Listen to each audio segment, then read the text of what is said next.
I haven't used this old computer for videos in a while, but I'm going to try to get this one done at school so I don't forget. And I'm just pasted the question in here and then remembered that I've got to get rid of all of those duplicate things that it does.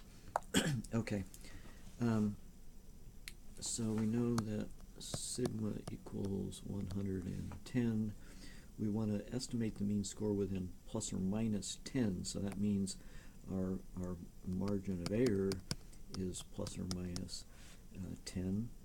Our confidence level is 90%, and the margin of error formula is plus or minus z star times sigma over the square root of n. So we know the margin of error we want to be 10. We know that the sigma is 110, and we're trying to find n. We need that z star. Quickly come over here, and if we've got 90% in the middle, that leaves 10% in the two tails, so the negative z star will be inverse norm of 0.05, 5% in that one tail, and inverse norm of 0.05.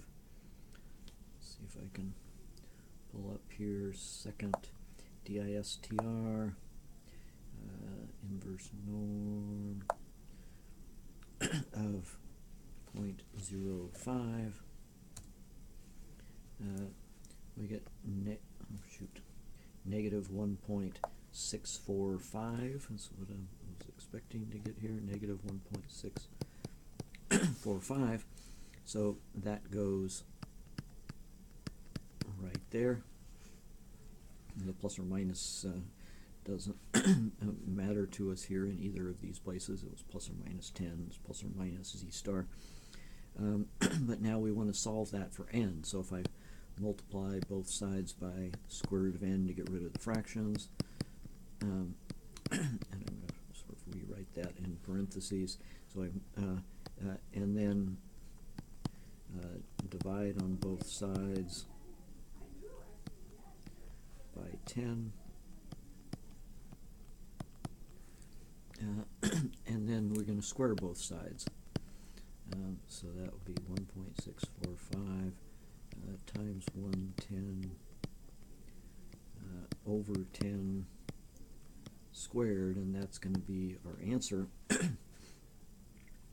I left it in this form rather than multiply it out. If you want to try to make a formula out of this, it's z star, that's what the 1.645 is, times the value of sigma, so that's z star times sigma over margin of error, ME, that whole quantity squared. And then whatever you get here, I'm not going to bother to do that, but you round up.